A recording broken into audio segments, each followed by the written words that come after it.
apresentação iniciar oficialmente. Então, gostaria de começar agradecendo a presença de todos, o interesse em participar dessa sessão coordenada, agradecer a presença do Camilo também, um colega funcionalista, né, muito querido do CCO, da UF, né, então obrigado pela presença de todos, e passo a palavra a Camilo, antes de passar a palavra a Maria Luísa para sua apresentação.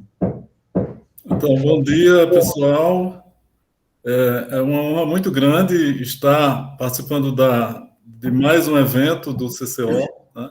Eu já estive presencialmente em um deles, eu acredito que o de número 1, e foi um evento muito produtivo, muito organizado, de muito conteúdo, de muita interação.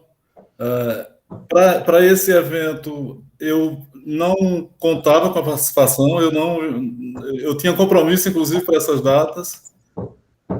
Nem estou em casa, por sinal. Mas quando o convite chegou, e chegou após as inscrições, então já não dava tempo para propor nenhuma apresentação, mas eu achei irrecusável, achei que era uma forma de me sentir incluído né, nesse processo de pesquisa que o CCO foca, que me interessa muito, que é a minha área também de pesquisa, a conexão de orações. E então não tive como dizer não, e ainda bem que eu não pude dizer não, porque eu sei que vai ser um encontro bastante produtivo para todos nós. Obrigado. A apresentação, cada um de vocês terá 20 minutos, né? E nós deixaremos a discussão para o final, tá bem? Então, Luísa, você pode começar. Certo. Bom dia. Também, desculpa, que os outros desliguem o microfone, só quem estiver apresentando, tá? Bom, então, bom dia a todos e a todas. Eu vou compartilhar minha tela. Tá tudo bem com o som? O volume tá bom?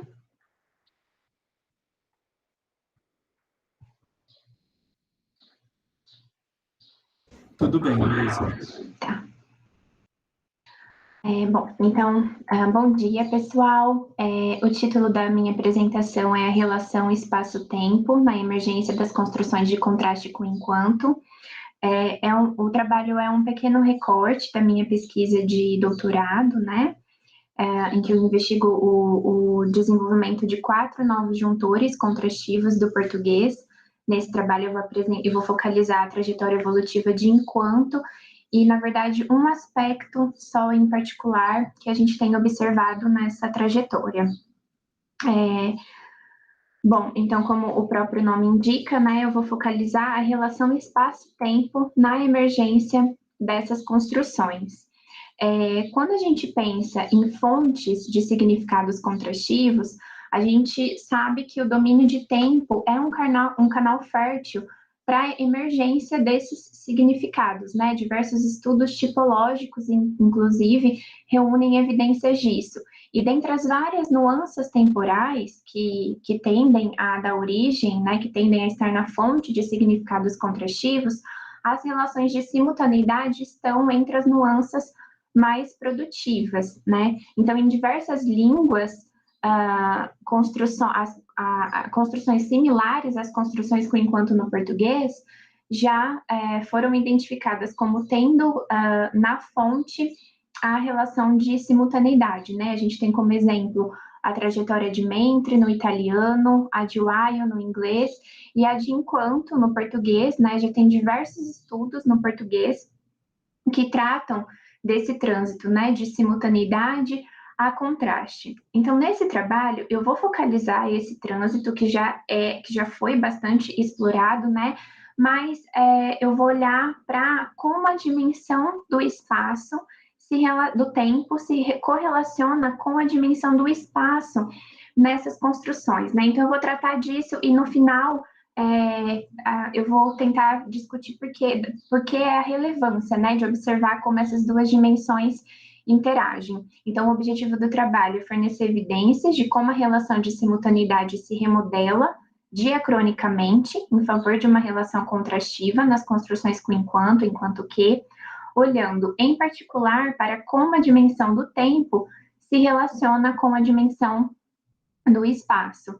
Eu dou aqui um exemplo de uma construção temporal com enquanto, e nisto o estudante abaixou-se e tomou os pés de Paula, enquanto Dona Carolina, junto dele, o olhava com ternura. Então, a gente tem aqui uma relação de simultaneidade entre dois estados de coisa, e um exemplo de uma relação contrastiva estabelecida por enquanto. Osório atrairia logo para seu lado centenas de voluntários, enquanto a ação delatória de Caxias não lhe permite arranjar um só recruta. Então, aqui a gente não consegue recuperar uma relação de simultaneidade, né? Inclusive porque na primeira oração a gente tem um cenário hipotético que faz parte de um contexto em que Osório pode ou não ganhar uma eleição, né? Já o segundo segmento apresenta um fato concreto, um evento que a gente já observa no presente, que é a dificuldade desse outro político em conseguir voluntários. Então, eu vou olhar para como se dá o trânsito, né, entre esses dois tipos de construção com enquanto, buscando olhar como a dimensão do tempo se relaciona com a dimensão do espaço. Para isso, a gente parte de uma concepção de mudança que entende a pragmática como a força motriz de todo e qualquer processo de mudança linguística, né? Por consequência, o nosso viés de análise principal são os contextos de uso, né? Entendendo que a mudança acontece no e pelo uso da língua. E a gente olha, então, para 3 tipos fundamentais de contextos, né? Que são analisados em viés diacrônico, com base no critério de compatibilidade ou de incompatibilidade com o significado fonte e significado alvo, né? Então, a gente busca identificar nos dados de enquanto contextos que são incompatíveis com o significado alvo, contextos que são compatíveis com o significado fonte, com o significado alvo, os contextos de dupla compatibilidade, né? E os contextos incompatíveis com o significado fonte. Para a seleção dos textos, nós adotamos como critério qualitativo a noção de tradição discursiva. Não dá para explicitar aqui agora as razões pelas quais a gente se baseia nessa noção, né, para a seleção dos textos, mas a gente pode voltar nisso depois. Então, os textos foram selecionados priorizando 2 grandes tradições discursivas que nós consideramos favoráveis ao uso e ao desenvolvimento de juntores contrastivos, que são a tradição de argumentar e a tradição de conversar espontaneamente. O nosso recorte temporal vai do século XVIII ao século XXI, e nós dividimos cada século em 2 estados de língua, numa tentativa de se aproximar o máximo possível do quando das mudanças. O critério quantitativo foi o número de palavras, então nós selecionamos em média 600 mil palavras por estado de língua, e os textos foram retirados de 3 bases de dados principais: a Biblioteca Brasiliana, da USP, do corpus do Projeto de História do Português Paulista e o corpus do Projeto para a História do Português Brasileiro. Então, eu apresento aqui a frequência dos padrões de enquanto em perspectiva longitudinal. O que eu destaco dessa tabela é a prevalência em todos os estados de língua das construções temporais, dos usos originais de enquanto, né? Então, isso significa que nós temos, no português contemporâneo, uma situação de coexistência dos usos originais com os novos usos, né? E os usos contrastivos ainda têm uma frequência baixa. A princípio, essa frequência não é um problema para nós, porque nós temos um corpus complementar que nós vamos mobilizar em um dado momento, né, para explorar essas construções contrastivas de modo mais aprofundado, e temos também estudos da professora Sanderleia e outros tantos trabalhos que já reconheceram traços de construções contrastivas em alguns usos de enquanto, né? Então, aqui a gente observa que os usos temporais de enquanto, como juntor temporal, são os que prevalecem em todos os estados de língua, e um dado muito importante para nós é que em quase todos, né, já desde a segunda metade do século XVIII, nós temos, ainda que com frequências mais baixas, contextos de polissemia entre tempo e contraste. Isso é relevante porque indica para nós que há séculos inferências de contraste estão sendo associadas aos usos de enquanto. Então, passando a caracterizar os 3 tipos de contextos que nos interessam, quando a gente olha para as construções exclusivamente temporais, com enquanto, então aquelas em que a gente ainda não tem inferências de contraste, pensando em como se configura a relação espacial e temporal entre os estados de coisas que são postos em relação, a gente observa uma tendência muito importante de que nas construções temporais com enquanto, os estados de coisas são próximos tanto no espaço como no tempo. Eu vou dar um exemplo e depois eu volto para a tabela. Então, por exemplo, em 3, enquanto sua mãe fala, Orfeu não para um só instante de tocar. Então, nós temos aqui 2 estados de coisa, né? Uma pessoa que fala, outra que toca algum instrumento, e esses 2 eventos acontecem, são próximos no espaço sociofísico, né? Eles acontecem no mesmo ambiente e eles se sobrepõem no tempo, né? Acontece ao mesmo tempo que o outro. E essa é a configuração, em termos da relação espacial e temporal, que a gente observa na maioria dos estados de língua. Então, isso mostra para a gente que a fonte dessa trajetória, que na verdade a relação de simultaneidade expressa originalmente por enquanto, é uma relação de simultaneidade que envolve também uma proximidade sociofísica. Isso não é categórico, nós temos outras 2 configurações possíveis, mas é uma tendência muito importante, né? Como a gente observa aqui nessa primeira linha. Mas nós temos também outras configurações possíveis, como a gente vê em 4. Ela e Mário estão no interior da barraca, enquanto lá fora prossegue a gritaria dos estudantes.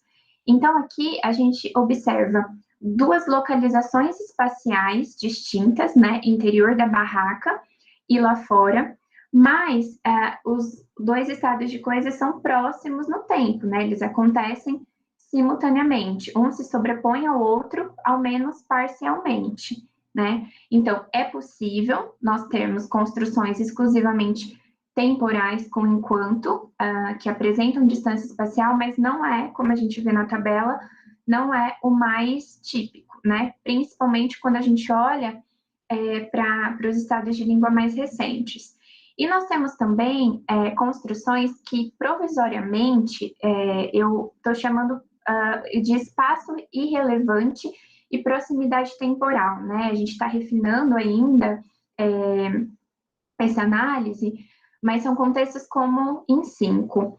Mas perdendo o pai, foi logo a filha enxotada de casa e só lhe ficou a proteção do padrinho, modesto empregado público, enquanto sua riqueza passava usurpada às 2 tias sem coração nem consciência. A localização espacial aqui não é relevante para a gente entender a relação entre esses 2 estados de coisa, né? Então, o que é mais importante aqui, né, em um primeiro momento, quando a gente olha para os contextos, fonte é esse dado aqui, né, que as construções originais com enquanto, né, as construções que expressam simultaneidade temporal, tendem a exibir uma proximidade dos estados de coisa não só no tempo, mas também no espaço, né? Então, é daí que a gente partiu do pressuposto de que seria interessante também olhar para como a dimensão espacial fica ao longo do tempo, né, nas relações expressas por enquanto. E aí, quando a gente olha para os contextos de polissemia, aqueles que são fundamentais, né, para a gente entender como a mudança acontece, a gente observa uma outra configuração, né, e uma outra configuração, na verdade, a partir da segunda metade do século XIX, porque aí a gente passa a ver que o espaço, a dimensão espacial começa a sair de cena, né? Não é mais, a partir da segunda metade do século XIX, não é mais a configuração que prevalece, né? Até o português contemporâneo. Então, eu vou dar um exemplo e depois eu volto para a tabela, que eu acho que fica mais fácil. Então, nós temos, sim, casos em que nós temos inferências de contraste associadas, né, à construção temporal com enquanto, e os estados de coisas são próximos no espaço e no tempo, como a gente observa em 6. A essas palavras imperativas, as mulheres se mobilizam, enquanto os homens começam a despertar. Então, nós temos uma oposição que se estabelece, principalmente entre imobilizar, entre a ausência de movimento, né, e o despertar. Então, a ausência de movimento e uma movimentação, né, e aqui é um contexto de uma dança. Então, o contexto permite afirmar que são estados de coisas que são próximos no espaço sociofísico e que acontecem simultaneamente. Mas o mais comum são as outras duas configurações, né? E essas duas configurações, a distância espacial com proximidade temporal e a irrelevância da dimensão espacial com a proximidade temporal, compartilham um traço comum, que é o afastamento o obscurecimento da dimensão espacial, né? A dimensão espacial começa a perder relevância, e nas construções com distância espacial, na verdade, não é que ela perde relevância, mas as localizações espaciais são, inclusive, um dos elementos que são postos em confronto, né? Que alimentam as inferências de contraste, como a gente vê em 7.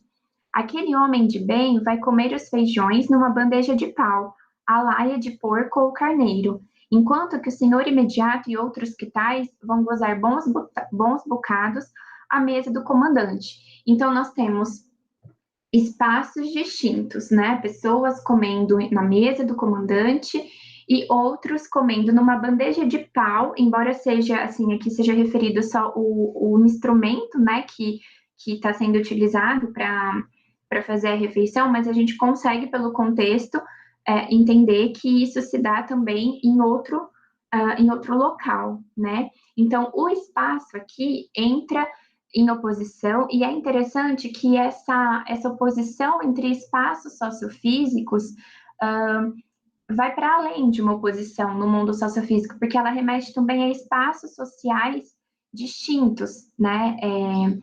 A bandeja de pau, né? Um comendo numa bandeja de pau remete a um espaço social e menos privilegiado, né? E a mesa do comandante remete a outro espaço social. Então, a gente tem aqui um contexto em que já entram atitudes avaliativas, em que já entram questões sociais que favorecem também uma leitura contrastiva, né?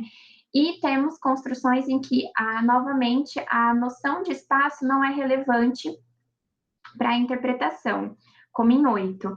Ela é o amor de meu coração, enquanto todas as outras são o divertimento de meus olhos e o passatempo de minha vida. O que acontece aqui é que estão em relação, na verdade, entidades de outra natureza. Nós temos aqui crenças subjetivas, sentimentos, né, que são postos em oposição. O sentido de contraste aqui ainda é pragmático, né? Mas justamente por a gente estar no âmbito de um universo mais subjetivo aqui, as localizações, não tem uma localização espacial, isso acontece no mundo mental do falante ou do escrevente, né? Nesse caso, escrevente. Então, esse é um dado muito importante, porque parece que na trajetória evolutiva de enquanto em direção a contraste, o espaço passa a ser um dos elementos que são postos em confronto, ou gradualmente ele perde relevância justamente porque a gente entra em universos mais subjetivos. Já quando a gente olha para as construções contrastivas, nos nossos dados, claro que nós vamos retomar isso, né, no corpus complementar, porque nós temos poucas ocorrências, mas a gente observa que os estados de coisas não são próximos no espaço sociofísico, né? Em nenhuma construção a gente tem 2 estados de coisas que são contíguos no espaço sociofísico, e nós temos 3 diferentes configurações. Em uma primeira, a gente observa uma distância espacial, tanto no espaço quanto no tempo, né? Esse é um dado importante. Então, nas construções contrastivas, a gente já não tem mais a proximidade temporal. Então, aí aqui a gente tem o distanciamento também temporal, né? Parece que o distanciamento, a distância temporal aqui passa a acompanhar a distância espacial entre os estados de coisa. Então, em um contexto como 9, a gente observa uma noção, na verdade, abstratizada de espaço, porque nós temos uma oposição entre duas diferentes ordens sociais. Então, é uma noção abstratizada de espaço, mas nós entendemos que ainda dá para argumentar em termos de distância espacial, né? E a distância temporal, aqui, é estabelecida, na verdade, por uma relação de sequencialidade entre os estados de coisa. Então, esse é um dado importante. Não é que nós não temos em dados como 9, mais uma relação temporal. Nós temos, mas não é mais a relação temporal fonte, né? Nós temos uma relação de sequencialidade, uma relação de distância temporal. Os estados de coisa não são mais sucessivos, não são mais simultâneos, mas são sucessivos. Então, a diferença entre a antiga ordem social escravocrata e senhorial e a moderna ordem social competitiva é que naquela a apropriação não se defrontava com reguladores externos de real eficácia, enquanto que nesta o mercado, os níveis de vida e de salário aos poucos convertem a integração nacional em um processo democrático e revolucionário que pelo menos destrói barreiras sociais arcaicas e introduz niveladores sociais de classe. Então, aqui a gente tem uma oposição entre a antiga ordem social e a moderna. Mas o que é mais comum nos dados é a distância temporal ou a irrelevância de qualquer menção, né, a um tempo em que os estados de coisa acontecem, justamente porque a gente tem entidades mais abstratas, né, mais situadas em um universo subjetivo.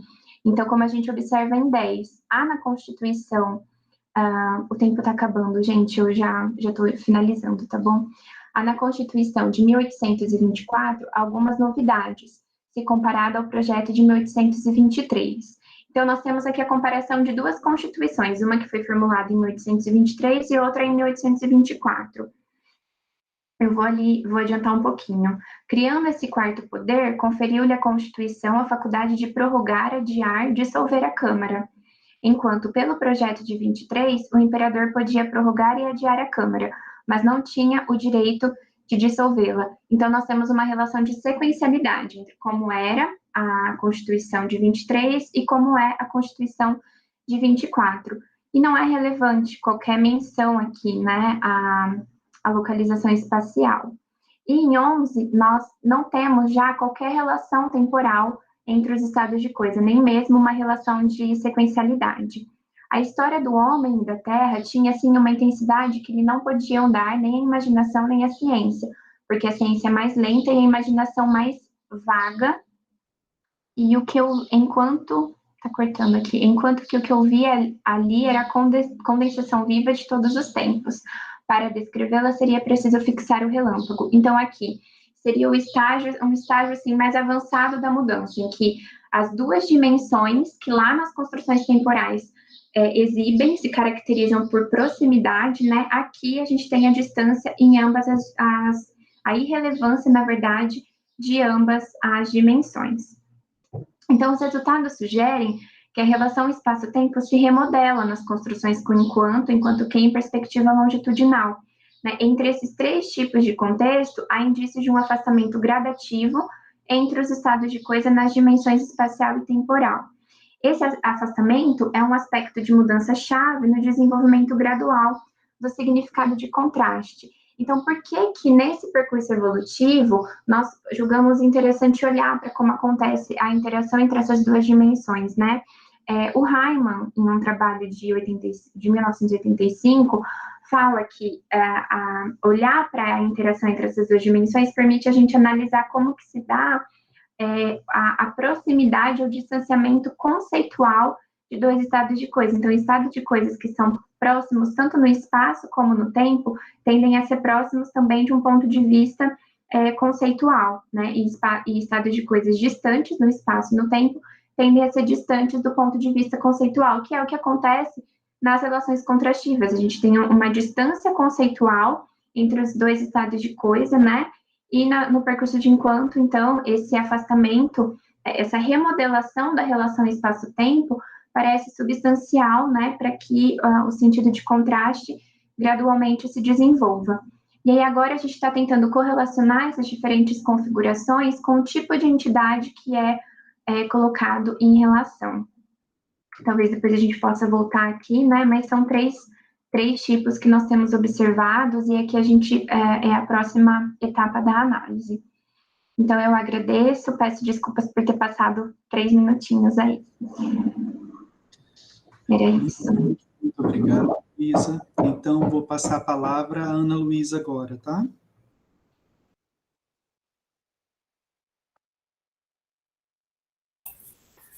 Oi, bom dia. Vocês estão me ouvindo bem? Sim, tá ótimo. Tá bom. Então, vou apresentar aqui. Só um minutinho.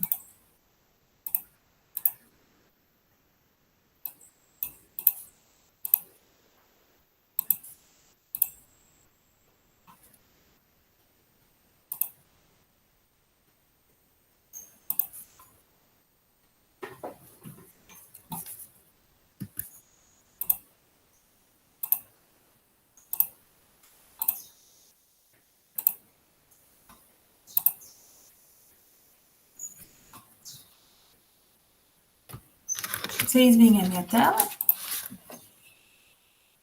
Sim. Sim? Acho que eu só preciso apresentar, né? Isso. Vai. Bom, meu nome é Ana Luísa, eu sou orientanda do programa de pós em estudos linguísticos, orientando o professor Sebastião Carlos, né, de Rio Preto, do programa de pós em estudos linguísticos, né, daqui. Eu trabalho no grupo de estudos sociofuncionalistas também, né, sou membro do grupo de estudos sociofuncionalistas, GESF, e minha apresentação se intitula Uma proposta de investigação das construções auxiliares V1 mais conector mais V2 infinitivo e modal do espanhol peninsular sob pressupostos da abordagem construcional. Tá? Essa pesquisa, né, agora a nível de doutorado, na verdade ela é motivada tanto por pesquisas, né, de IC, na verdade, mas principalmente pela minha pesquisa de mestrado, né. Em nível de IC, nós realizamos uma investigação dos significados modais expressos por Tenerque em dados do espanhol peninsular dos séculos 20 e 21, do espanhol falado. A partir de tais dados, né, observamos o predomínio na expressão das modalidades não epistêmicas, o que nos levou a questionar como se deu o processo de gramaticalização, né, da perífrase, sob a hipótese de que os valores epistêmicos surgem a partir de abstratização semântica dos valores não epistêmicos, né? Assim, em nível de mestrado, analisamos, com base nos pressupostos da GR de Roper-Traugott, né, de 2003, em que medida parâmetros contextuais associados a Tenerque, como características morfossintáticas e semânticas do sujeito, né, tais como pessoa gramatical, animacidade e agentividade, e tipo de estado de coisas, favoreciam o avanço da expressão modal da perífrase em direção a estágios mais avançados de gramaticalização. Dessa forma, né, a pesquisa se voltou para a análise da mudança semântica da expressão mais concreto para mais abstrato no campo modal, mediante investigação de alvo de avaliação e domínio semântico de avaliação modal, conforme a proposta de classificação das modalidades segundo Rengeveld, de 2004. Reconhecendo a influência do contexto, né, para a determinação do valor modal, estabelecemos as seguintes hipóteses de associação dos fatores contextuais aos tipos modais expressos por Tenerque, né? Então, com relação ao domínio semântico da avaliação modal, nós hipotetizamos que os valores não epistêmicos eles são mais frequentes do que os valores epistêmicos, em razão do fato de que eles são mais concretos, mais convencionalizados, mais próximos da experiência humana básica, né? Eles são mais simples de serem conceptualizados, né? Com relação ao alvo da avaliação modal, tener que expressaria as modalidades inerente e deôntica, ambas orientadas para o participante, para o evento, e a epistêmica orientada para o evento, porque é muito pouco provável que verbos modais atinjam o nível da proposição, né, quando a gente fala sobre modalidade, né.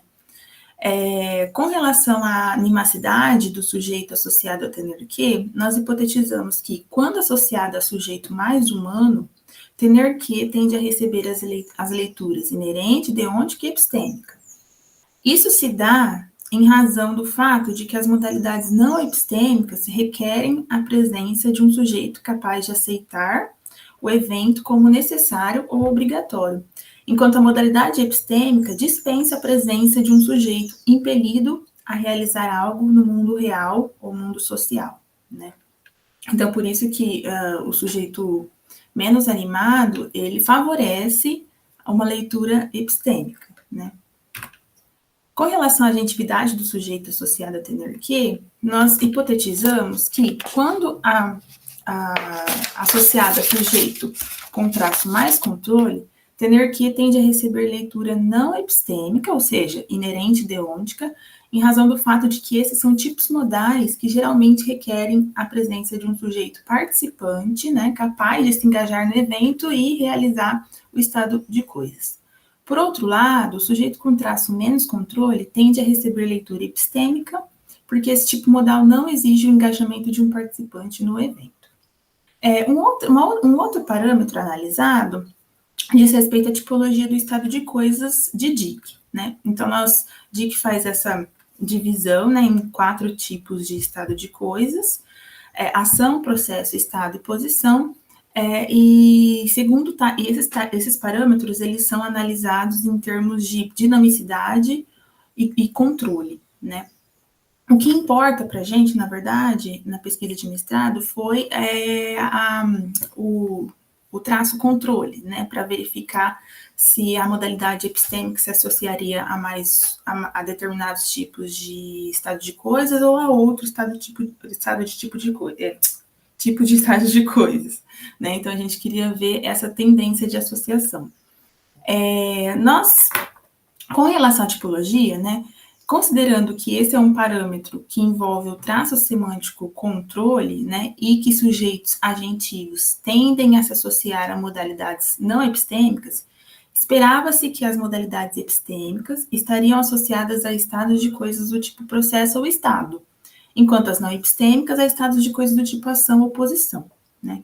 Como os fatores sintáticos semânticos favorecem a preferência por uma ou outra leitura modal, o objetivo foi de comprovar o processo de abstratização de tener que, com base na verificação de que a perífrase se associaria gradativamente a elementos, por um lado, favorecedores da leitura modal epistêmica e, por outro, inibidores de leituras modais não epistêmicas.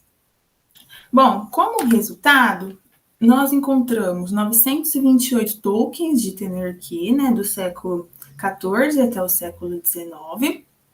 Analisamos desde o século XIII, mas no século XIII não encontramos ocorrência de perífrase, tá? Então, o tener que aparecer associado a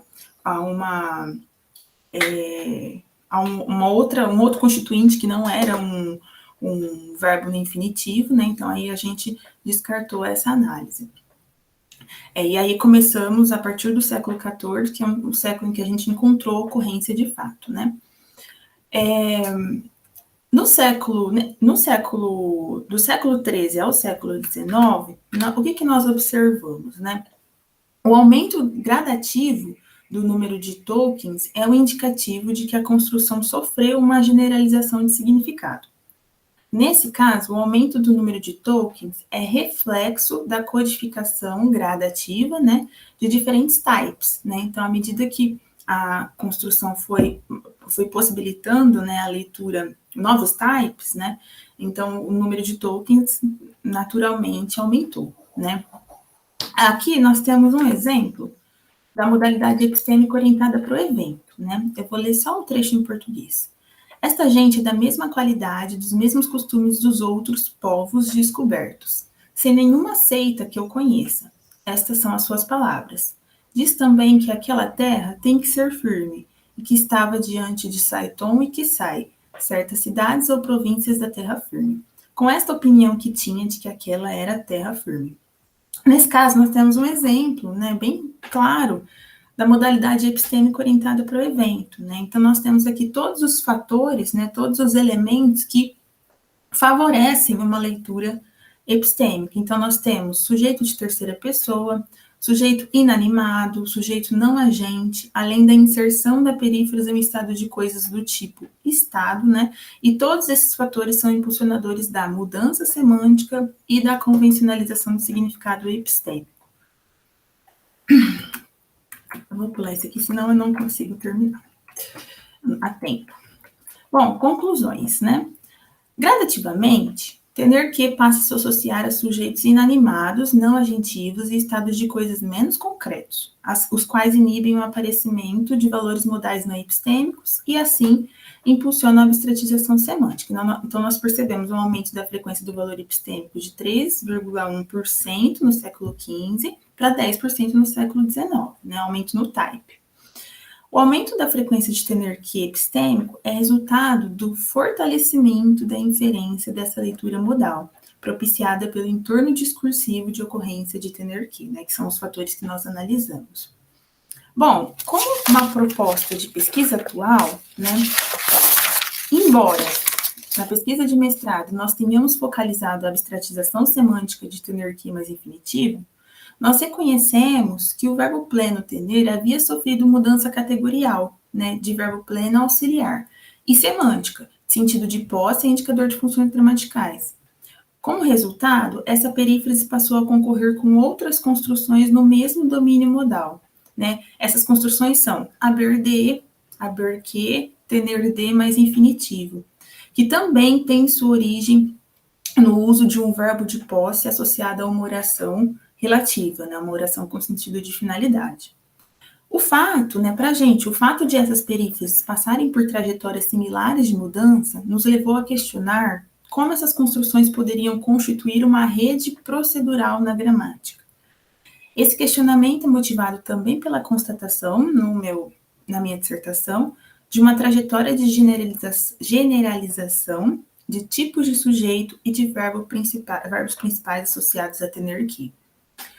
Então, considerando, né, a construcionalização como formação de novas unidades, construções a partir de materiais independentes até então, nós partimos do pressuposto de que o esquema de auxiliaridade V1 mais conector mais V2 infinitivo modal se forma a partir de extensões contextuais que envolvem, por um lado, perda de composicionalidade e, por outro, ganho de esquematicidade e produtividade, né? Das construções com haber e tener alocados em níveis mais baixos da rede. Assim, nós defendemos que o processo de construcionalização de construções modais sancionadas por esse esquema tem origem na negociação de inferências que passam a fazer parte do significado inerente das construções, né? Então, como objetivo geral, investigar, dentro do âmbito da abordagem construcional, a trajetória de construcionalização das perífrases modais com haber e tener do espanhol, levando-se em consideração os fatores de esquematicidade, produtividade e composicionalidade, os contextos de uso que favorecem a mudança construcional, segundo o Diebold. Como hipóteses iniciais, nós temos que as construções auxiliares modais com haber e tener emergem de construções argumentais transitivas de posse, que, menos esquemáticas, impõem restrições de seleção sobre os constituintes que as instanciam, sobre o sujeito e sobre o verbo infinitivo em contextos de oração relativa, né?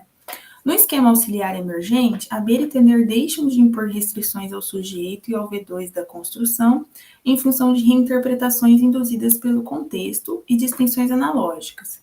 A construção passa a ser processada como unidade simples e com grau mais elevado de esquematicidade, né? Então, aqui a gente já consegue perceber, né, um primeiro passo ali para um chunking, né? 3. As construções modais se tornam cada vez mais produtivas em razão da extensibilidade colocacional no preenchimento dos slots de argumento externo, né, sujeito e de V2 infinitivo. Né? Então, esses passos, eles são importantes para que a gente perceba, né, os caminhos, né, de mudança, na verdade, de construcionalização, né, desses constituintes, né, que tem como origem o verbo de posse. Aqui nós temos um caso que exemplifica bem, né, esses diferentes estágios. Então, na ocorrência a seguir, tener é um verbo pleno com sentido de posse, e que é um pronome relativo que retoma o objeto pan. Então, nós temos algo como, nem tenemos pão que comer, nem outra coisa nenhuma. Então, aqui seria a tradução, não temos pão para comer, nem qualquer outra coisa. Nesse caso, o ter, ele tem como objeto pão, e comer também tem como objeto pão, né? Então, nós temos uma oração matriz que tem como objeto de ter o mesmo objeto de comer, né, da oração relativa. E aqui nós temos um elemento interveniente, né? Então, esse seria o estágio normal de mudança, uma vez que a presença de material interveniente dificulta a interpretação como uma construção auxiliar modal. A construção a seguir exemplifica o contexto crítico, né, de surgimento de funções procedurais. Então, eu vou pegar só a partezinha que interessa, né? Muy pouco tiene que agradecerte, pues no habrá ningún hombre, por rústico que sea, que la mire que no la desea, porque la belleza, donde quiera que está, trae consigo el hacer e desear. Nesse caso, né, a sequência tener que mais infinitiva, ela pode ter uma leitura substantiva, né, e uma leitura procedural. Nesse ambiente, tener pode ser interpretado como verbo de posse e que agradecer-te como oração relativa com antecedente em posição marcada, né, pouco. Ou pode ser lido como um verbo auxiliar que integra uma construção com valor modal de necessidade. Ela tem que agradecer muito pouco, né? Então, nesse caso, a formação da construção auxiliar parece se associar a um tipo de contexto, né, que é caracterizado pela contiguidade de tener que a verbo infinitivo, no qual existem ambiguidades estruturais e semânticas que possibilitam a interpretação modal, né? O fato de tener estar contigo, tener que estar contigo ao verbo no infinitivo, né? E o fato de pouco estar uma posição marcada, né? São alguns elementos que nos levam a essa interpretação, nessa interpretação modal. Bom, como material, nós selecionamos o corte, né, que é um dos poucos materiais que nós temos para trabalho com espanhol diacrônico, né, e nós faremos a seleção de textos escritos representativos de 8 séculos, né, que a contar do século XIII, que é o século de início, né, da perífrase, na verdade, no século XIV, na verdade, né, mas no século XIII nós temos alguns poucos casos de tener que associado a um verbo no infinitivo, mas ainda sem valor modal, tá? Os nossos parâmetros de análise são grau de composicionalidade da sequência, V1 mais conector mais V2, né? E aí nós vamos analisar presença ou ausência de material interveniente entre V1 e verbo não finito, perda ou não de transparência semântica e detematização de V1 na seleção de argumentos. Com relação ao grau de esquematicidade da sequência V1 mais conector mais V2, nós analisaremos se a construção é aberta, semiaberta ou fechada, se há restrição de tipos de sujeito da construção, né, mais ou menos humano, mais ou menos animado, e se há restrições a tipo semântico de V1 da construção, posse ou modal, né, e tipo semântico de V2 da construção. E para analisar o grau de produtividade, nós vamos verificar os arranjos colocacionais controlados por meio dos parâmetros B e C do grau de esquematicidade. Eu fiz no último mês, né, um primeiro levantamento, né, da situação do estado da arte, né, das periferias que nós estamos analisando, né. E aí eu fiz um trabalho de cruzamento, né, de variantes em 3 variáveis. Então, as variáveis são sexo, as variáveis são sexo, idade, nível educativo, né, nível escolaridade, né? Nós fizemos análise em 9 cidades, que são cidades que são disponíveis para fazer essa análise. Essa análise é a análise do PRECEA, tá? Que é o Projeto para Estudo Sociolinguístico del Espanhol de Espanha e de América, né? Disponível nesse site que eu indiquei até em azulzinho. É um corpus que reúne, é um projeto que reúne amostras, né? Entrevistas de falantes americanos e de língua espanhola, né, e falantes espanhóis, tá? Compusemos, então, 18 perfis, né, que eram os perfis associados por esse cruzamento, os perfis criados, né, por esses cruzamentos, e aí fizemos a pesquisa aleatoriamente nessas cidades, tá? Então, nós encontramos, a partir desse primeiro levantamento, 11 ocorrências de ABRD, 72 ocorrências de ABRQ, 5 ocorrências de TNR-D e 222 ocorrências de TNR-Q, num total de 310 ocorrências. Então, esse primeiro levantamento já nos deu uma ideia do que nós vamos encontrar, né, em termos de caminhos de mudança, né? Porque há muitos autores que trabalham com perífrase que destacam, né, o papel predominante da perífrase ABRD em momentos pretéritos na história do espanhol até o século XVIII. E hoje nós vemos que a ABRD é pouquíssimo usado, né? O mesmo ocorre com o TNR-D, e com o TNR-D a gente teve uma surpresa, porque a gente não esperava de fato que o TNR-D fosse tão pouco frequente, né? A gente achava que ele estava ali na mesma, né, disputando ativamente com o TNR-Q, o que não parece ser o caso, né? Uma coisa interessante que nós encontramos nos dados também na verdade, é uma pergunta de pesquisa, né? Eu estou no primeiro ano ainda de doutorado, então tudo que eu estou apresentando aqui é proposta, né? Mas a ideia é verificar, né, se esse ABRD, ele tem a tendência de sumir, de fato, né, da língua, porque ele aparece muito associado, não sei se foi uma coincidência, mas ele aparece muito associado a um entrevistado que era bem mais velho, acho que ele tinha 90 anos, né?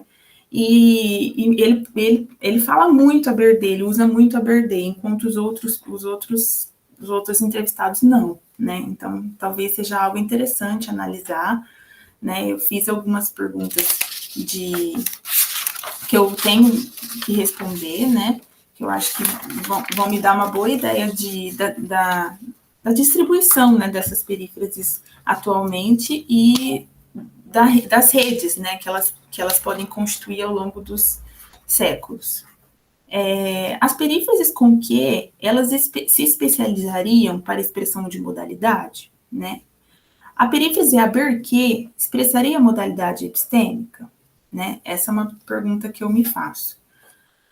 A perífrase ABRQ é, de fato, impessoal em todos os contextos, né? A posição dos pronomes na constituição das perífrases é um fator relevante a ser analisado? A perífrase ABRD poderia ser considerada uma construção mais conservadora e, por isso, sujeita a desaparecer? Então, acredito que sim, né? Seriam tais perífrases associadas às variantes sociais analisadas? Né? É algo que eu quero também verificar a partir do cruzamento que eu vou fazer no programa, né, estatístico. Então, acho que é isso.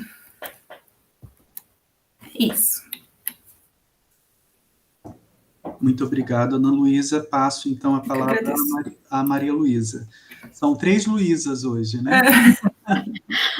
Bom, então tá, gente, bom dia. Já consegui resolver aqui, já estou no computador. Postei também o link com a lista de presença para vocês já irem assinando.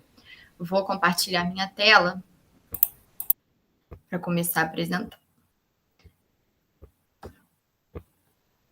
Já conseguem ver minha tela? Tá tudo certinho? Sim, sim. Então, tá bom. Então, vamos começar, gente. Primeiro, bom dia. Meu nome é Maria Luísa.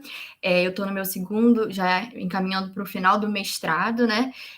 Sou bolsista FAPERJ, orientada pelo professor Dr. Ivo da Costa do Rosário, e nós temos nos dedicado, desde a minha iniciação científica, a pesquisar as construções oracionais passivas em perspectiva funcional. Para esse nosso seminário do nosso grupo de pesquisa Conectivas e Conexão de Orações, eu vou fazer um recorte principal sobre a conexão das construções oracionais passivas e a importância de estudar esse tipo de conexão, que a gente vai ver mais à frente, porque que traz alguns problemas, tá? E como que a nossa teoria, como que a perspectiva funcional, ela vai dar conta e ela vai resolver muitos dos nossos problemas, né? Então, a nossa pesquisa ela tem como objetivo geral investigar em perspectiva sincrônica as construções oracionais passivas, a gente tem chamado de COP, né, com foco na natureza do particípio. Então, para a gente já começar, eu trouxe um exemplo, um dado retirado do nosso corpus, né, é uma reportagem que fala sobre membros do PT que vão sair de um determinado governo. Na tentativa de preparar uma saída digna, os petistas que ocupam cargos no governo de Wilson ensaiam um discurso para tornar a separação menos traumática. Segundo eles, a entrega de cargos será feita por quem deseja concorrer a um cargo em 2014 e não por divergências políticas. Mais atentamente, a gente vai analisar esse dado quando a gente estiver falando sobre os resultados. O que é importante a gente saber agora? O que a gente tem chamado de construção oracional passiva, né? Essas estruturas, elas são estruturas complexas, né? São construções complexas em que eu tenho uma oração matriz. Nessa oração matriz, eu tenho um sujeito paciente, seguido por uma locução verbal, que tem uma construção participial, que seleciona a preposição por. Essa aqui é a oração matriz. Segundo eles, a entrega de cargos será feita por. E aí, ela se combina com um pronome indefinido quem ou quantos, quem deseja concorrer a um cargo em 2014 e não por divergências políticas. Esse quem deseja concorrer a um cargo em 2014 e não por divergências políticas, a gente tem chamado de oração subordinada substantiva ou completiva com função de agente da passiva, né? A gente consegue estabelecer uma transposição do período, uma equivalência funcional do período simples para o período composto. E qual é o grande problema, né? Por que esse tipo de conexão traz problemas para fechar uma classificação? Porque nós temos defendido, à luz da linguística funcional, que essa oração, por mais que ela seja substantiva ou completiva, como a gente geralmente chama, ela não é uma completiva prototípica. E na nossa teoria, a gente consegue comprovar por que ela não é completiva. Mas quando a gente tem uma visão mais puxada para o lado da gramática tradicional, é difícil encaixá-la. Por quê? A confusão ela já começa lá no período simples, na verdade, né? Quando a gente tem a voz passiva do período simples, alguns gramáticos vão separar a função do agente da passiva, a função semântica da estrutura sintática. Eles vão falar assim, olha, tá vendo esse sintagma introduzido por? Então, semanticamente, ele é um agente, mas sintaticamente ele é um adjunto adverbial. Então, essa, na verdade, seria uma oração subordinada adverbial, né? E isso traz alguns problemas, que a gente vai ver também um pouco mais à frente, muitos defendem isso, essa separação, ao invés de fazerem a subordinação que a gente faz da sintaxe com a semântica. Um outro problema, né, que a gente encontra é esse quem aqui. Nós defendemos, bem como a Zeredo defende também, né, alguns gramáticos defendem, que esse é um pronome indefinido. Mas outros vão falar assim, olha, esse aqui, na verdade, é um pronome relativo livre, né, porque ele não tem termo antecedente. E aí, essa oração, ela seria uma relativa livre ou uma relativa derivada de uma substantiva. Então, sempre há um desconforto para tratar esse tipo de oração. E a nossa proposta é justamente não olhar somente para essa oração, mas olhar para essa oração em relação com a sua oração matriz, tá? Então, no nosso panorama da língua portuguesa do Brasil, é muito importante esse estudo para a gente começar a pensar em noções escalares, e esse estudo ele se justifica uma vez que isso é uma lacuna, né, na nossa gramática. Então, esse tipo de oração agentiva da passiva não é contemplada pela NGB, é uma oração que não é contemplada, e os poucos gramáticos que falam sobre ela vão divergir. Um vai falar que é oração substantiva sim, outro vai falar que é uma adjetiva relativa, que é uma relativa livre, outro vai falar que é uma adverbial, né? Então, a gente tem aí uma série de discordâncias que a gente começa a resolver à luz da linguística funcional centrada no uso, né? Então, as nossas perguntas e as nossas respostas norteadoras, elas são fornecidas pela LFC1. E a gente entende linguística funcional centrada no uso como uma corrente, né, que ela fez um casamento, que a gente chama, da linguística funcional clássica norte-americana, aquela da costa oeste, que começa a perceber a primazia da interação para a formação da gramática, com pressupostos da linguística cognitiva, por exemplo, a importância da experiência humana na rotinização, a teoria dos exemplares também, que vai contribuir com essa noção escalar que a gente tem, e ainda os aportes da gramática de construções. Mais especificamente, temos usado a gramática de construções baseada no uso. Então, a língua é um sistema adaptativo complexo, modelado por processos cognitivos de domínios gerais, nessa vertente. A gramática é um sistema emergente de categorias fluidas e restrições dinâmicas que mudam constantemente devido a pressões cognitivas, mas não só, e comunicativas gerais do uso da linguagem. E a nossa unidade de análise é a construção. Construção, tida como um pareamento de forma e conteúdo, né, acoplada em redes que vão se hierarquizando, né? E temos o construction, que é a arquitetura para a representação do conhecimento linguístico, né? Toda essa rede de representação. De acordo com o BIBE 2010, a atenção das investigações não deve recair tanto na estrutura linguística em si mesma, mas sim nos processos que permitem a sua criação. Ou seja, em outras palavras, o que eu busco responder? Quais são os processos cognitivos e comunicativos que levam à emergência da SCOP? Ou seja, eu tenho a opção, eu tenho uma rede de voz ativa. Porque tendo uma rede de voz ativa, o que me leva cognitivamente e comunicativamente a fazer uma opção por voz passiva, especificamente por esse tipo de construção oracional passiva. Então, nós usamos uma metodologia mista, a nossa preponderância é qualitativa para apreciação de dados empíricos de língua escrita, todos extraídos do corpus do português, coletamos e analisamos 300 dados de orações com função de agente da passiva, e para fazer uma equivalência funcional com o período simples, nós também coletamos 25 dados de agente da passiva de período simples. Fizemos a leitura integral de todos os textos para entender como que essa construção vai se relacionar tanto com as partes anteriores quanto posteriores de um determinado texto. Como eu estou numa fase de resultados, me interessa mais já mostrar os resultados para a gente começar a nossa discussão. Então, dos 300 dados que nós coletamos, nós encontramos 2 types, né? Um em que a construção ela tem o pronome indefinido quem, e outro em que ela tem o pronome indefinido quantos, introduzindo a oração subordinada completiva com função de agente da passiva, né? O quem, vocês podem ver que ele é muito mais importante, assim, em termos quantitativos, porque são 298 ocorrências contra duas ocorrências de quantos, né?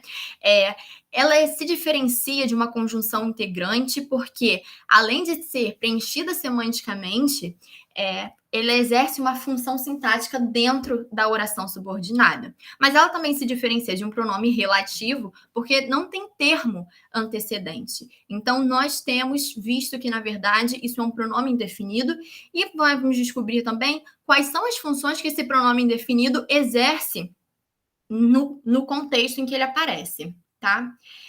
Então, para a gente voltar um pouquinho àquele dado e começar a lançar a mão de alguns pressupostos que nós adotamos, em Hilbert, 2014, ele dá um caráter funcional às construções passivas, construções de voz passiva, né? Porque a gente vê muito sempre o lado transformacional, era ativa e virou passiva. Mas ele argumenta que são estruturas independentes, né? E que, na verdade, esse tipo de construção, por mais que tenha semelhanças com a voz ativa, ela faz parte de uma rede de diminuição de valência. Ela não tem aquela transitividade que tem a voz ativa. E, por meio de Hooper e Trogat, em 1980, com a hipótese da transitividade, os 10 parâmetros da transitividade, nós conseguimos realmente averiguar isso empiricamente. E vimos que, de fato, esse tipo de construção, especialmente a construção oracional passiva, tem uma baixa transitividade. E é justamente essa baixa transitividade que traz essa maleabilidade para ela. embora a linguística funcional tenha muitos avanços, em outros aspectos, alguns membros falam que o agente da passiva ele é quase uma estrutura disjunta e que não tem tanta proeminência e, por isso, não dão tanto foco a ele. Mas em Thompson a gente encontra respaldo para observar a importância desse agente, porque Thompson fala o seguinte, pera lá, quando a gente tem uma voz passiva com dois potenciais sujeitos, né, de um lado um sujeito paciente e de outro um agente da passiva, um complemento agente da passiva, esse é o momento, essa é a ocorrência perfeita para a gente entender por que nós fizemos uma opção de voz ativa ou voz passiva e não de voz ativa, né? E Howard, de 2004, pega esse insight de Trogart e de Thompson, e vai aprofundar a parte de informação dada, informação nova, e nós também conseguimos encontrar resultados similares na nossa pesquisa. Então, retomando aquele primeiro dado, né, sobre alguns membros deixarem o governo, a gente tem o seguinte: na tentativa de preparar uma saída digna, os petistas que ocupam cargos no governo de Wilson ensaiam um discurso para tornar a separação menos traumática. A entrega de cargos, então vejam só, quando eu coloco esse sujeito aqui, paciente, como tópico dessa oração, eu estou facilitando o processamento cognitivo desse trecho. Porque eu começo com uma saída digna, retomo com um discurso, retomo com separação e continuo no mesmo fluxo. Até que, ao final, esse agente da passiva ele vai introduzir uma informação nova. A entrega de cargo será feita por quem? Por quem deseja concorrer a um cargo em 2014 e não por divergências políticas. Então, o que nós temos aqui? Howard, de 2004, observou, e nós também conseguimos observar em nossos dados, que normalmente eu vou usando a voz passiva como uma forma de facilitador cognitivo, né? Em que eu vou fazendo a manutenção do tópico, né? Do tópico temático, daquilo que já é conhecido, e ao final eu introduzo a informação nova por meio do agente da passiva. Seja para encerrar, de fato, aquele período, seja para alternar e aí sim partir para uma nova informação nova. Para uma nova informação. Então, ele é completamente ou parcialmente novo, tá? Em nossos dados. E uma outra questão importante que nós observamos é a questão do particípio, né? O particípio, como aponta Vivas, ele tem uma instabilidade categorial muito forte, muito importante. Ele vai desde um substantivo na nossa língua até um verbo quando ele se enrijece, né?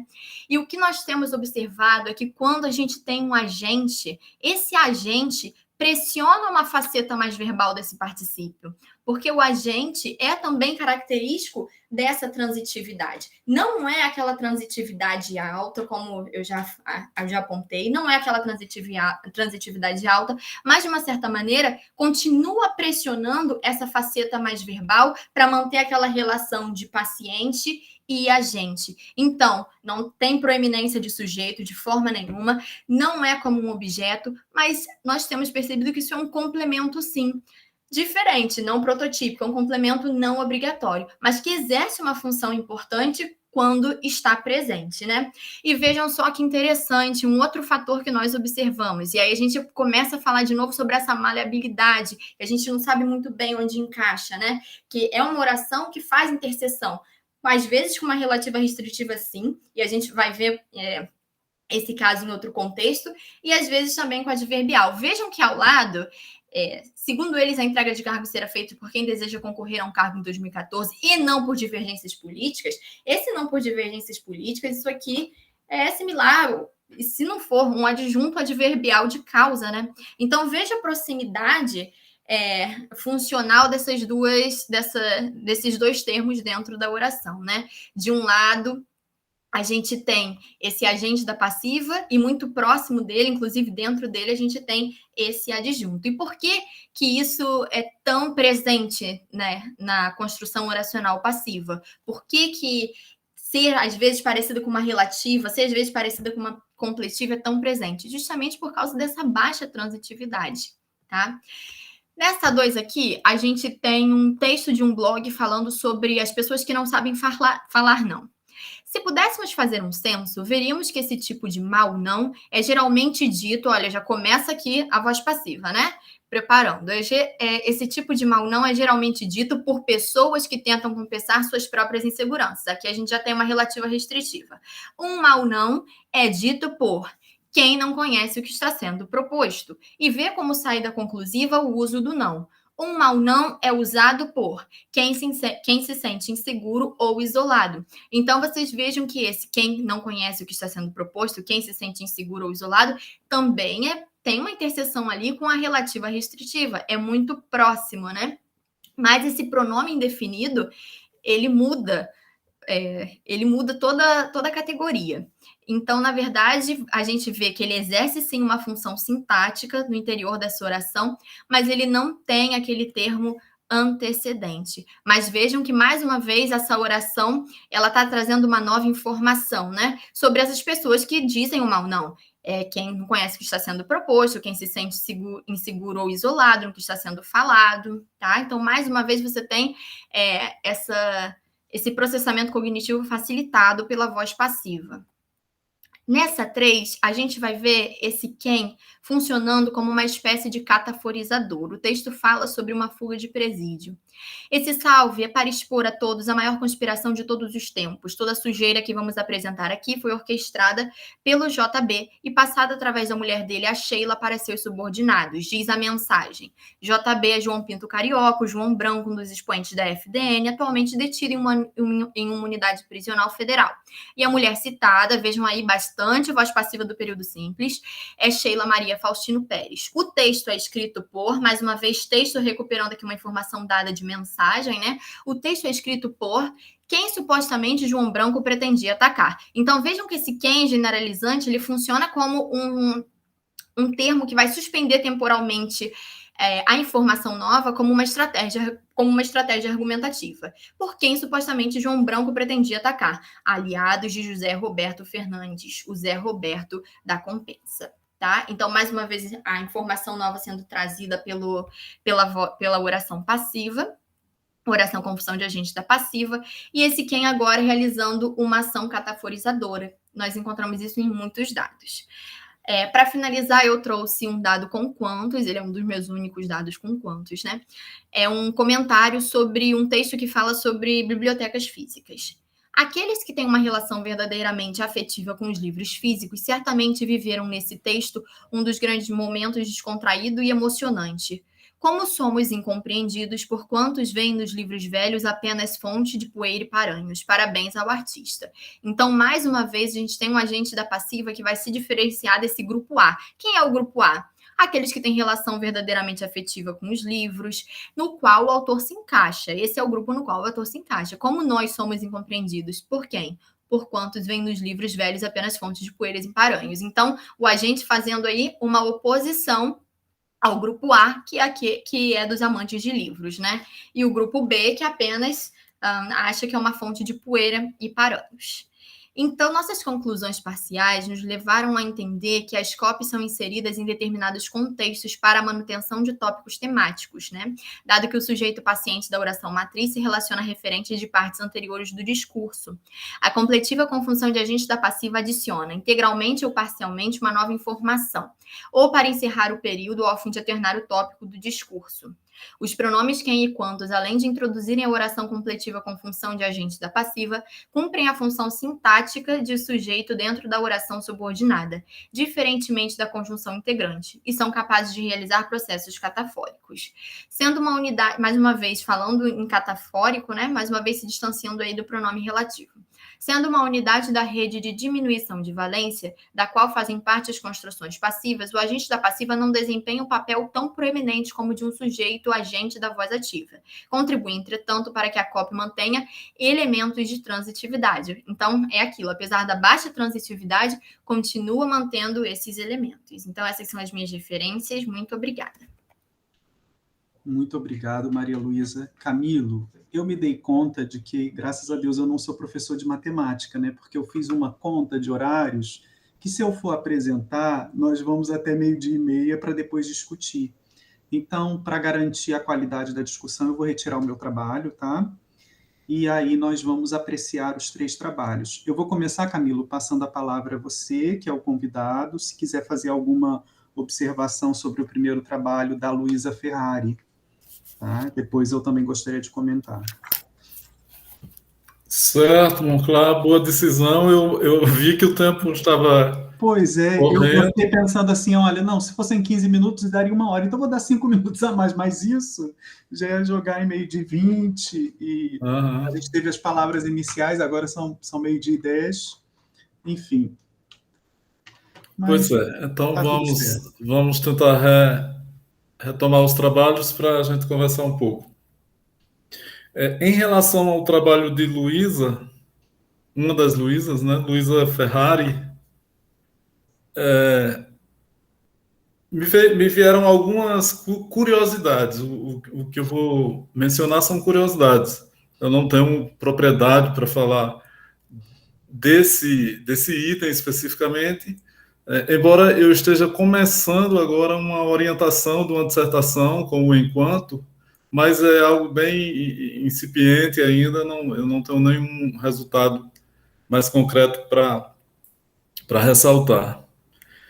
A minha curiosidade foi, a primeira, se você não encontrou ou não considerou nenhuma ocorrência de outros enquantos, de enquanto com outros sentidos, com outros significados. Por exemplo, fulano de tal, enquanto presidente da CPI, que me parece não é nenhum nem outro dos enquantos que você analisa. Isso, professor. Nós encontramos, sim, muitas ocorrências de outros usos, né, de enquanto, mas aí nós não consideramos na análise, nós consideramos só os padrões que parecem relevantes para estudar essa trajetória que vai em direção a contraste, mas esse uso que o senhor menciona, a gente encontrou nos dados.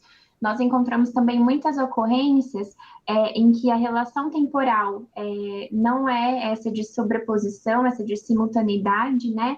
Mas é uma relação temporal que, segundo estudos da professora Sanderleia, alimenta outra trajetória de mudança, que é aquela que vai em direção à condição, porque tem usos de enquanto que também expressam condição. Acho que não só condição, né? Sempre tem polissemia entre tempo e condição, pelo que eu me lembro de ter visto nos trabalhos dela.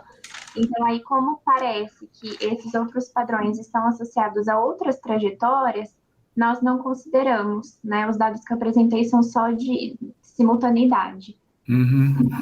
Sim, eu pressupunha que seria isso mesmo. Outra questão que me parece provocativa no estudo do item é se não há uma inerência do valor contrastivo na própria noção de temporalidade. Ou o que eu quero dizer é se a temporalidade não é em si mesma já um valor contrastivo quando você referencia recortes diferentes de tempo. Ontem, de uma forma, enquanto hoje, de outra. Então, se o tempo em si mesmo não já seria contrastivo em alguma dimensão, se vocês consideram isso, se você considera isso. Sim, professor, e principalmente na trajetória do agora, que também é um dos itens que a gente estuda na pesquisa, nós consideramos que o valor de sequencialidade, porque o agora em algumas construções ajuda a estabelecer relação de sequencialidade, né? Justamente como esse exemplo que o senhor mencionou. Antes tal coisa, agora é outra, né? Então, aí, essa nuance temporal a gente considera que é inerentemente contrastiva. No caso da simultaneidade, como o valor parece que é uma nuance temporal que envolve assim, uma similaridade no tempo, a gente considera que ela não é inerentemente contrastiva, mas que ela ganha traços de contraste a partir do contexto. Né? Mas no caso, então, respondendo, né? No caso da simultaneidade, a gente considera que não, mas que outras nuances temporais são sim inerentemente contrastivas, como a de sequencialidade. Uhum. Isso. E uma última questão para passar para os colegas.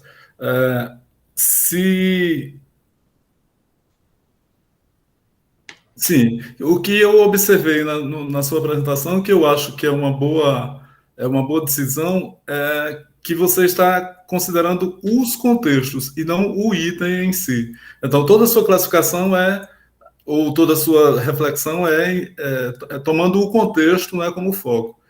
Se em algum momento você vai transferir esses resultados, essas conclusões, para dizer que o item é isso ou é aquilo, ou se você vai ficar mesmo de olho no contexto e tentando referir o contexto ou atribuir ao contexto essa classificação.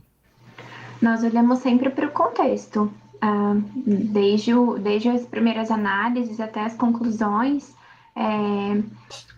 É por isso que a gente busca falar sempre em construções com enquanto, né? Considerando o contexto mesmo como um todo. Então, a gente não entende que é o item que se transforma, mas toda a construção mesmo, todo o contexto. Ok, bom, claro. Tá. Eu gostaria de fazer algumas observações também para o trabalho de Luísa, mas eu gostaria de saber se alguém gostaria de direcionar alguma observação para a Luísa, alguém além do Camilo. Não? Luísa, eu não sei se tem como você projetar aí novamente, eu gostaria de fazer minha observação apreciando a ocorrência de número 8. Sim, eu vou colocar aqui, professor, só um minutinho.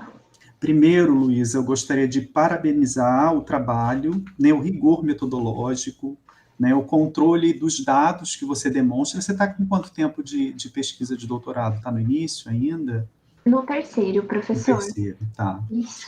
Assim, mas parabenizar pelo rigor metodológico, né? E eu também não esperaria outra coisa de uma orientanda da Sanderleia. Obrigada. O trabalho dela é de excelência. E eu fiquei pensando muito sobre a questão do controle das sequências tipológicas. Eu não sei se você levou isso em consideração. É claro que a gente tem aqui um recorte, né, muito específico do seu trabalho, mas o que eu fiquei observando, né? Por exemplo, em 8, você tem um contexto de descrição, e a descrição você tem uma estaticidade do tempo. Então, parece que isso, de algum modo, favorece também que essa noção de tempo se torne mais abstrata, né?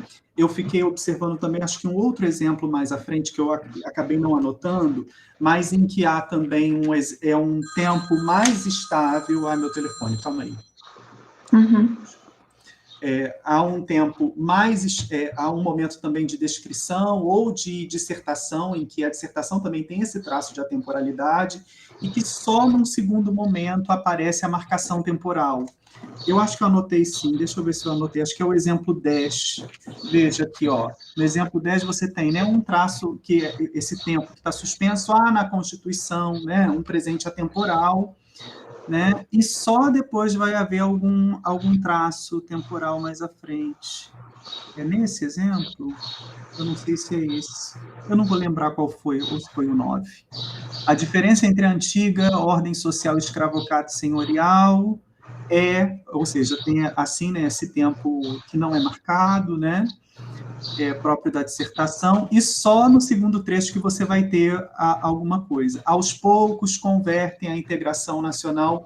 Então, fiquei pensando, eu acho que os seus critérios, os seus fatores de análise são excelentes, né? Não há dúvidas em relação, e dão conta do recado. Então, eu só faço observação assim, pensando numa possível contribuição, e se há tempo ainda, de correlacionar esses fatores ao controle da sequência tipológica, né?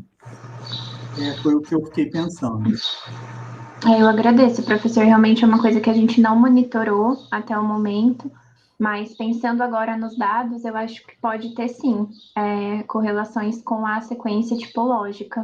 E eu a última questão que o Camilo colocou, apesar da sua resposta, que você fala que é um controle do contexto, né, do item, mas eu acho importante aqui também mencionar duas coisas sobre a pergunta do Camilo, porque a gente tem uma questão, né, a gente sabe que há uma grande influência da pressão pragmática, né?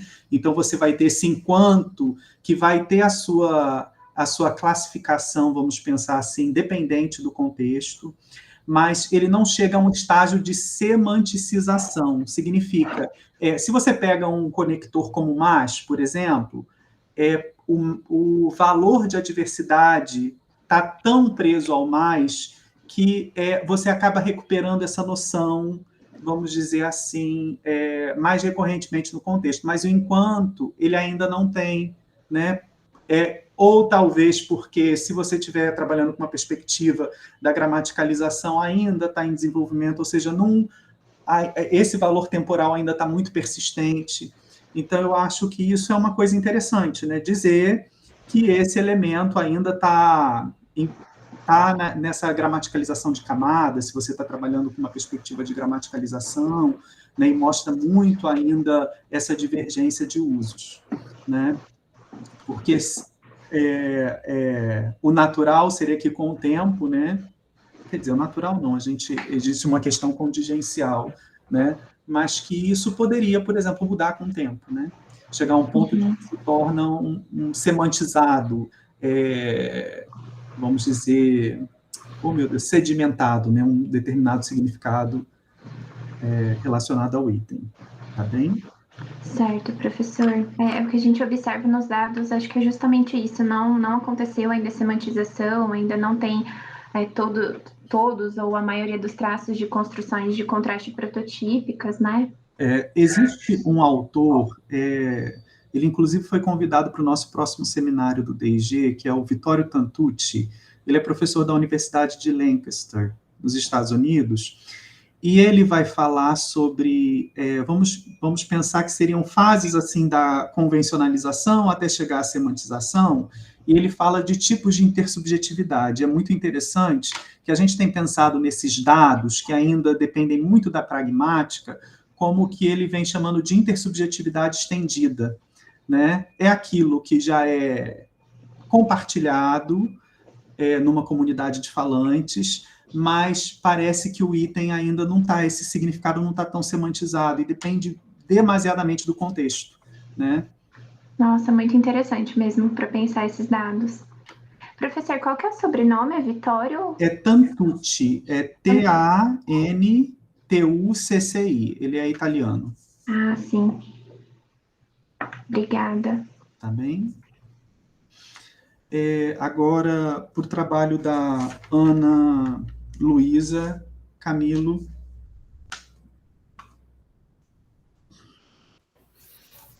Então, Ana Luísa, mais uma Luísa, né? São 3, Luísa. Eu só fiquei curioso em relação ao seu trabalho, se você não fica o tempo todo, porque foi o que aconteceu comigo, se você não fica o tempo todo pensando em português, como esses dados se comportariam. E se você não fez nenhum estudo de língua escrita no espanhol, né, que é sua língua, para considerar se essas alterações são mesmo, ou se os resultados são mesmo idiosincráticos, como você sugeriu para um dos falantes, um dos informantes, ou se isso em língua escrita não levaria para outros resultados. Oi, professor, obrigada pela pergunta. Eu compartilho do mesmo sentimento, assim, mesmo trabalhando há um bom tempo com espanhol, a gente sempre fica, né, tentando estabelecer possíveis caminhos de regularidade ali, né, porque, de certa forma, são línguas que têm muito em comum e são muito diferentes, né, também. Mas, assim, eu trabalhei, respondendo a pergunta, né, no mestrado eu trabalhei com dados escritos, né, porque eu trabalhei em pesquisa, eu fiz uma pesquisa diacrônica, né, então eu fiz um resgate histórico lá do século XIV, só que, assim, naquele momento o meu interesse não era nas perífrases com origem em verbos de posse, né, na verdade, era uma só, né, tener que.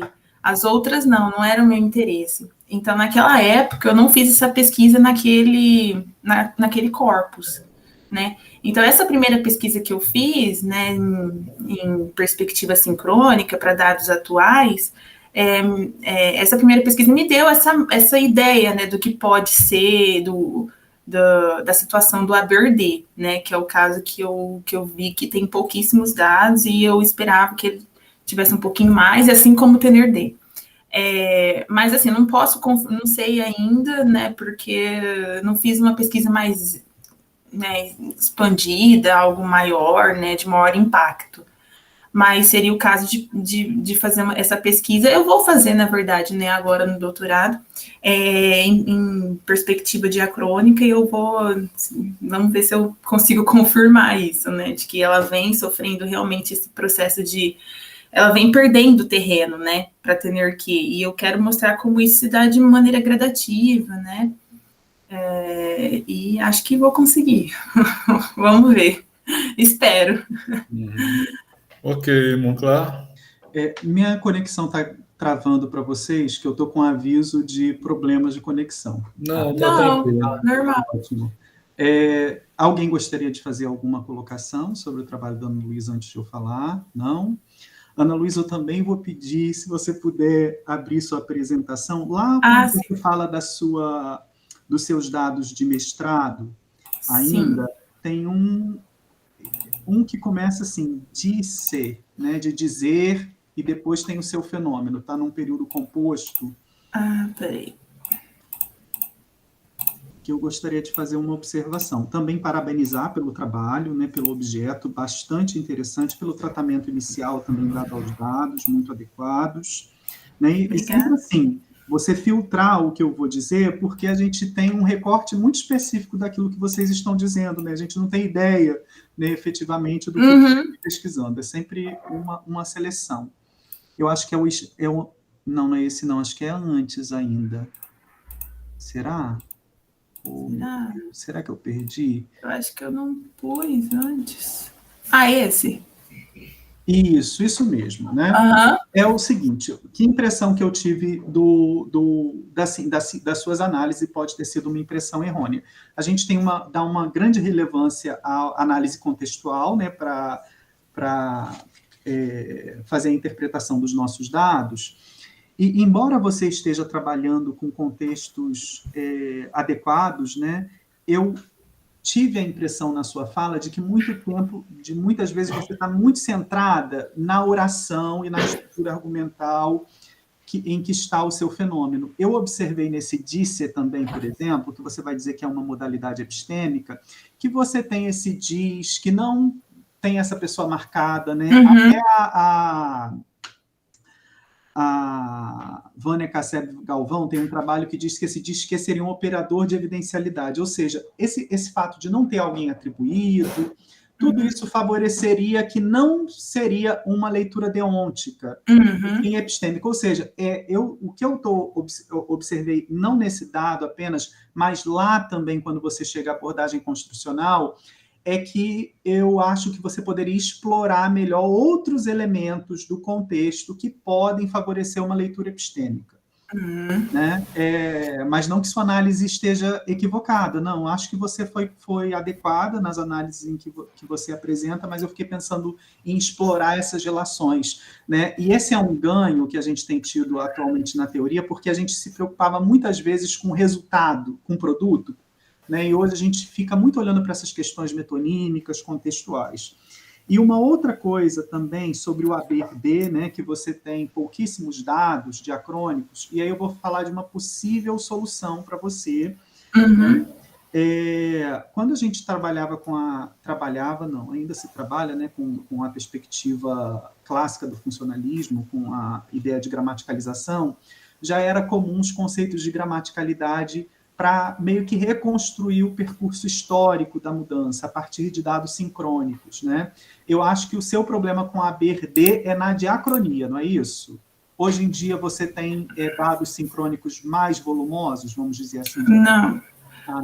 O meu problema com ele é na diacronia. Eu sei que ele está lá, né? E a minha hipótese é de que ele vem se tornando cada vez menos frequente. Mas existe um corpus sincrônico com a BRD? Sim, esse corpus que eu... dados? Com bastante, não. Não. Entendi. Porque assim, né? Ivo e eu publicamos em 2019, estamos fazendo novamente uma nova versão, a gente chegou a elaborar um conceito de construcionalidade, fazendo uma relação com a ideia de gramaticalidade, né? Seria é uma adaptação daqueles parâmetros de Lehmann, dos princípios de Hopper, para a gente tentar reconstruir hipoteticamente a diacronia de dados. Isso é viável, né, quando a gente não tem acesso a dados diacrônicos, né? Igual o historiador faz, né? A gente não sabe lá, né, não viu os dinossauros, por exemplo, mas existem evidências que apontam. Então, a nossa defesa é de que, vamos dizer assim, os estudos diacrônicos ao longo do tempo nos dão uma ideia de qual é a direcionalidade da mudança. E, por isso, eu consigo, de alguma forma, reconstruir, mesmo que hipoteticamente, esse passado. Seria uma saída para o tratamento de ABRD. Porque trabalhar com uma quantidade muito reduzida de ocorrências pode ser um problema também, né? Para análise. É isso. Né? Obrigada, professor. Passar agora para Camilo para falar sobre o trabalho da Maria Luísa.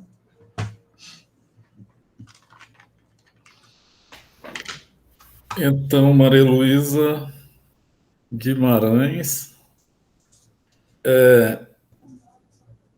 eu fiquei com duas provocações para lhe fazer.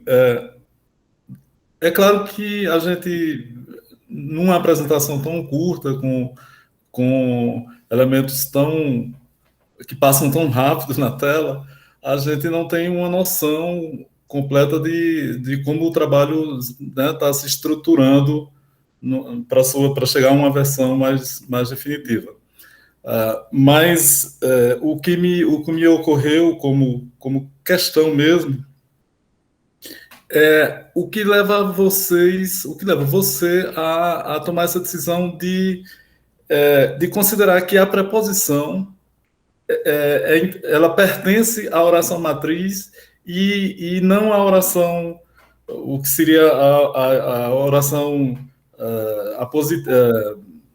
agente da passiva.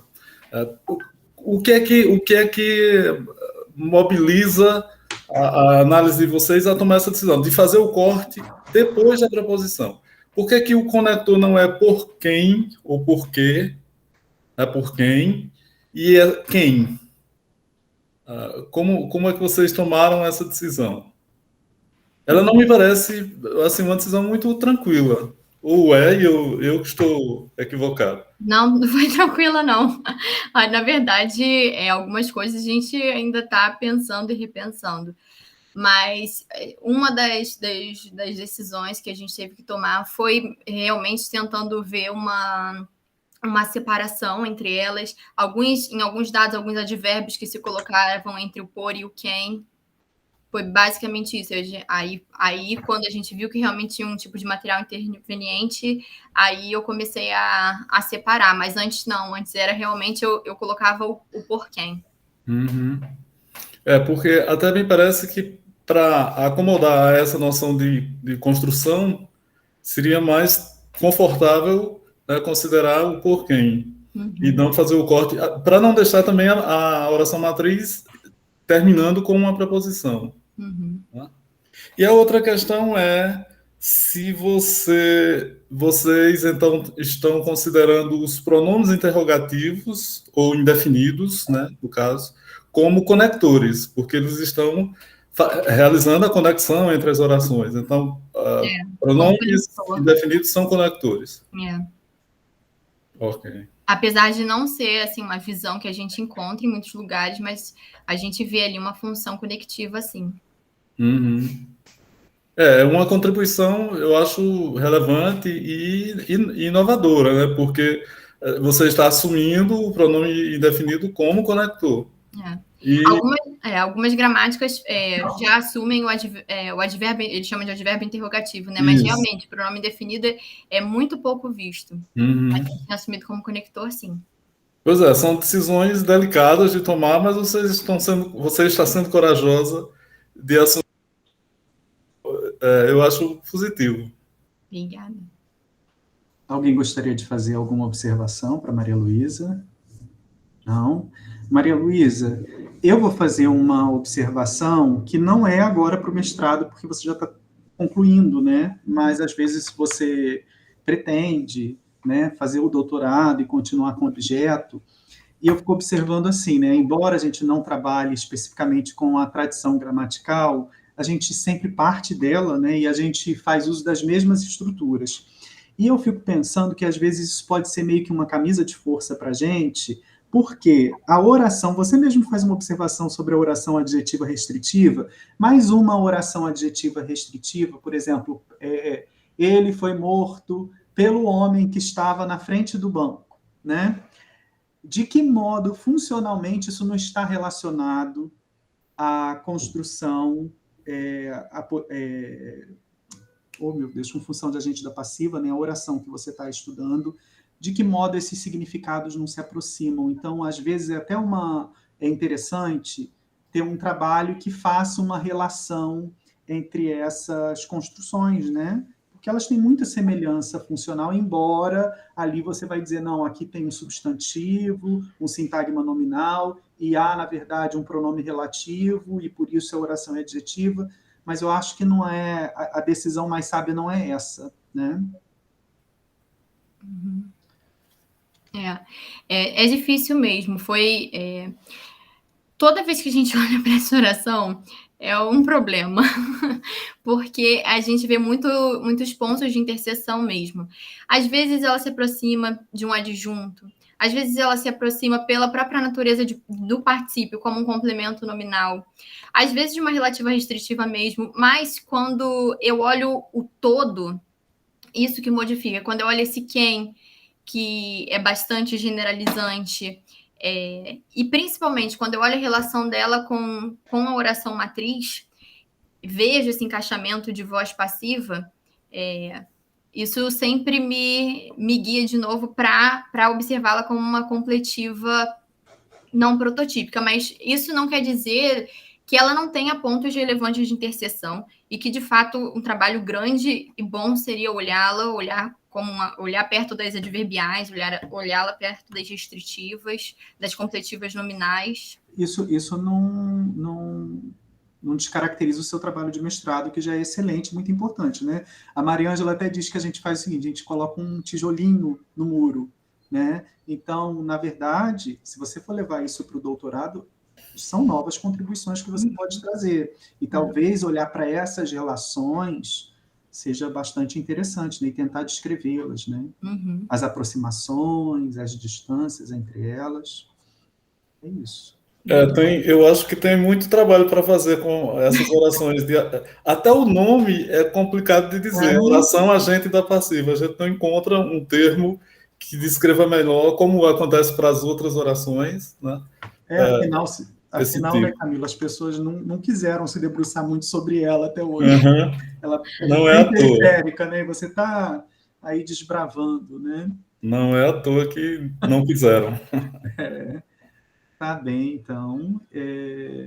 Eu gostaria de agradecer, né, a presença do Camilo, a presença de todos vocês, parabenizá-los pelos excelentes trabalhos de muita qualidade mesmo, né?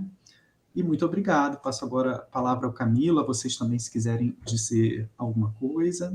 E se puder abrir a câmera, todo mundo, para a gente bater um print de tela, depois também é importante para a nossa memória. Já faz parte, né? Isso. Então, Monclar, mais uma vez agradeço o convite, me senti muito feliz, muito honrado em participar, em ser lembrado, em ser convidado. Parabenizo os trabalhos, os 3 trabalhos são muito interessantes, muito bons. Já fiquei com ganas, para usar o espanhol de Ana Luísa, com ganas de ler a publicação nos anais e futuramente o trabalho conclusivo. Ressaltar que esse tema é sempre muito provocante, é sempre muito instigante, conexão de orações. Eu saio daqui hoje vendo uma jovem pesquisadora que defende o pronome como conector e assume isso com propriedade. Então, esse tipo de conhecimento, né, que vai sendo construído e que vai trazendo, às vezes, muito mais do que um tijolo para a construção dessa descrição do português, deixa a gente bastante bastante contente de estar fazendo, provavelmente, a coisa certa no caminho dessa contribuição. Então, eu agradeço mais uma vez, parabenizo as pesquisadoras, né, pelo trabalho que estão construindo e que apresentaram, e agradeço também a presença dos outros participantes que aparecem aqui na tela. Foi um prazer. Ok. Gostariam de falar alguma coisa? Finalizar? Eu gostaria de agradecer, professores. Com certeza será muito útil, né, tudo que a gente falou aqui hoje. E muito obrigada pela abertura, né? Enfim. Foi tudo muito ótimo. Obrigada, viu?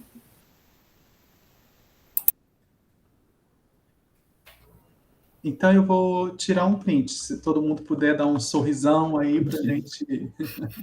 Tá?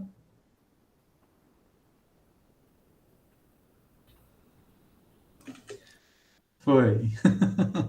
Muito obrigado, gente. Então, vamos almoçar aqui. Às 2h nós temos a Trogot. Tá bem? Um abraço. Obrigada, Obrigado, Camila. Claro, obrigada, professor Camilo. Obrigada, pessoal. Boa tarde. Obrigada, boa tarde. Boa tarde.